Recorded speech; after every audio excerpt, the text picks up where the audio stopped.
तारीख थी 15 अगस्त सन 1947। रात के 12 बज रहे थे जब दुनिया की आधी से ज़्यादा आबादी नींद के फर्राटों के साथ सो रही थी। उस वक्त भारत की आज़ादी का वो सुनहरा अध्याय लिखा जा रहा था जिसका हम कई सालों से इंतजार कर रहे थे। अंग्रेजी हुकूमत से आज़ाद होने की खुशी इतनी ज़्यादा थी कि सब लोगों की आंखों में सिर्फ आने वाले आज़ाद भारत के वो सुनहरे पल नज़र आ रहे थे जिसे पिछले कई सालों से अंग्रेज़ों ने अपनी कैद में कर रखे थे। उस वक्त देश के पहले प्रधानमंत्री पंडित जवाहरलाल नेहरू आज़ादी का पहला भाषण शुरू करते हैं। इस भाषण को एट्रिस्ट विद जेटसनी के नाम से जाना जाता है। उनके इस स्पीच की शुरुआत इन लाइनों से शुरू होती है, हमने नियति को मिलने का एक वचन दिया था और अब समय आ गया है हम अपने वचन को निभाएं, पूरी तरह ना सही लेकिन बहुत हद तक। आज रात 12 बजे जब सारी दुनिया सो रही होगी, भारत जीवन और स्वतंत्रता की और नई सुबह के साथ उठेगा। आखिरकार अंग्रेजी जकड़न की वो काली रात खत्म हुई और सूरज की पहली किरण के साथ आज़ादी की वह सुनहरी सुबह हुई। लेकिन ये कोई आम सुबह नहीं थी, बल्कि इस आज़ादी की सुनहरी सुबह को पाने के लिए कई सारे वीरों ने अपने प्राणों का बलिदान दे दिया। लेकिन जितनी खुशियां हमें आज़ादी की हो रही थी, तो दूसरी तरफ एक ऐसी दर्द भरी दास्तां हमारी चौखट पर दस्तक दे चुकी थी। भारत और पाकिस्तान के बंटवारे की वो लकीर, उस लकीर ने भारत और पाकिस्तान को दो अलग अलग भागों में बांट दिया और ये एक ऐसी लकीर थी जिसका खामियाजा हजारों लोगों ने अपनी जान देकर चुकाया और करोड़ों लोग अपने बसे बसाए घरों को छोड़ने के लिए मजबूर हो गए। कुछ महीने पहले जो देशवासी आपस में भाई की तरह मिलकर अंग्रेजी हुकूमत से लड़ रहे थे, वे बंटवारे की लकीर की वजह से एक दूसरे के दुश्मन बन चुके थे। बंटवारे की इस विषयापन में इंसानियत पूरी तरह खत्म हो गई। 15 अगस्त 1947 से 9 दिन पहले 60 मुसलमानों का कत्ल अमृतसर में कर दिया गया। इसके ठीक 2 दिन बाद यानी 6 अगस्त 1947 को 74 सिखों का कत्ल लुधियाना फिरोजपुर रोड जलालाबाद के पास कर दिया गया। साल 1947 अगस्त के महीने के पहले सप्ताह के अंदर ही खून खराबे से अमृतसर की जमीन लाल रंग ले चुकी थी। हर रोज तकरीबन 100 से अधिक लोग अपनी जान गंवाकर बंटवारे की कीमत चुका रहे थे।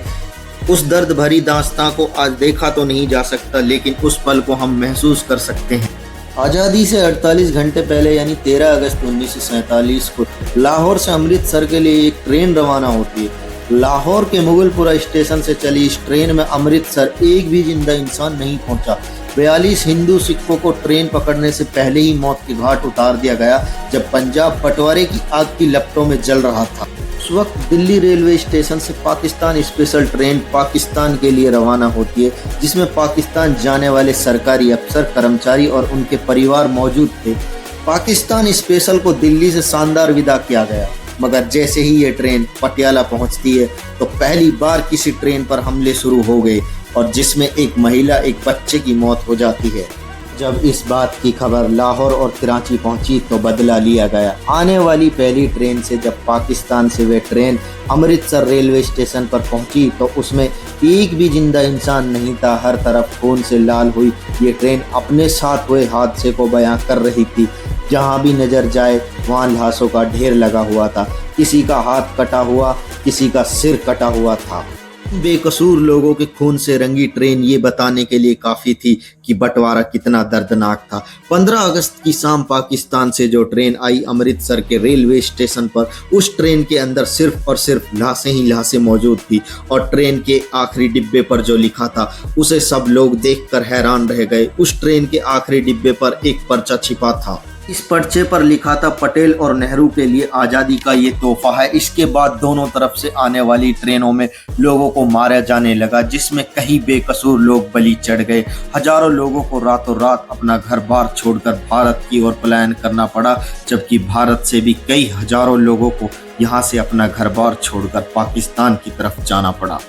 बहन बेटियों की इज्जत लूट ली गई। सरहदों को आपस में जोड़ने वाली रेलगाड़ी हजारों लोगों के लिए जिंदा ताबूत बन गई। ये बंटवारा इंसानी इतिहास का बहुत ही काला अध्याय माना जाता है।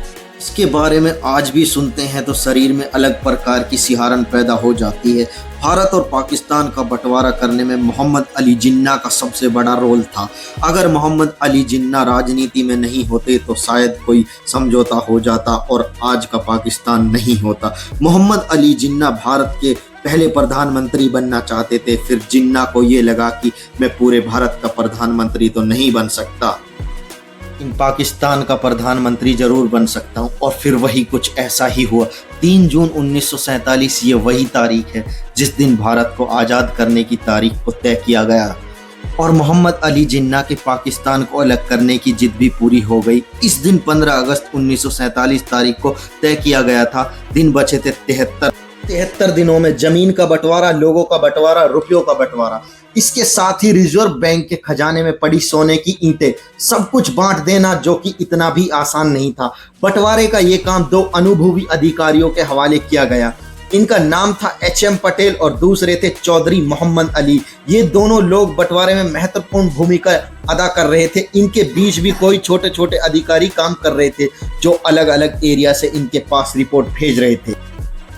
इन्हीं रिपोर्ट के आधार पर ये दोनों अधिकारी बंटवारे की सिफारिश तैयार करते थे, जिन्हें आगे विभाजन परिषद के पास भेजा जाता था, जिसके अध्यक्ष ये खुद लॉर्ड माउंटबेटन। पैसों का बंटवारा कुछ इस तरह हुआ कि भारत की बैंकों में पड़ा पैसा, अंग्रेजों से मिलने वाले पैसे में से 17.5% हिस्सा पाकिस्तान को दिया जाएगा।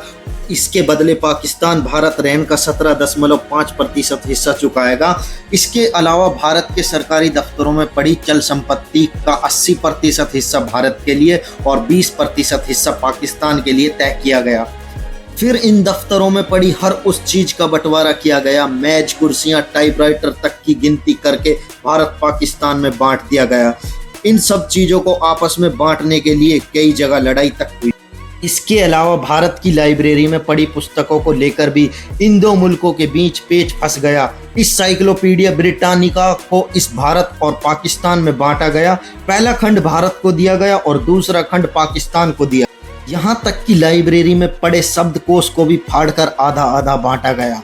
एक एक करके हर चीज को भारत और पाकिस्तान में बांट दिया गया, लेकिन भारत के गुप्तचर विभाग को पाकिस्तान के साथ साझा नहीं किया गया। इस पर भारत के गृह विभाग ने दूरदर्शिता से फैसला लिया कि भारत के गुप्तचर विभाग में कोई किसी तरह की कमी नहीं की जाएगी और इसके अफसर इस बात पर अड़े रहे कि इस विभाग की एक फाइल तो छोड़िए, शाही तक हम पाकिस्तान नहीं जाने देंगे। साथ ही पाकिस्तान के पास नोटों को छापने के लिए प्रेस नहीं थी और उस वक्त भारत में भी नोटों की छपाई के लिए एक ही प्रेस मशीन थी और भारत ने उस प्रेस मशीन को देने से पाकिस्तान से मना कर दिया, जिसके बाद पाकिस्तान ने काम चलाने के लिए भारतीय नोटों पर ही अपनी मोहर लगा दी, करेंसी के रूप में इस्तेमाल करने लगे। इसके अलावा एक बंटवारा और अहम था, वह था भारतीय सेना की, जिसमें हिंदू, मुस्लिम, सिख सब थे। भारत के 2/3 सैनिक भारत के हिस्से में आने थे और 1/3 सैनिक पाकिस्तान के हिस्से में। बाकी चीजों की तरह इन वीर योद्धाओं का बंटवारा भी तय था। दोस्तों, ये बंटवारा बेहद दर्द भरी कहानी लेकर आया था। ये कहानी हम आज भी सुनते हैं तो हमारी आंखों में आंसू आ जाते हैं, जिससे लाखों करोड़ों लोग अपना घर बार छोड़ने पर मजबूर हो गए। तो दोस्तों, आप इस बंटवारे से कितना सहमत हैं हमें कमेंट करके बताएं और चैनल को लाइक, शेयर, सब्सक्राइब करें। Thank you so much.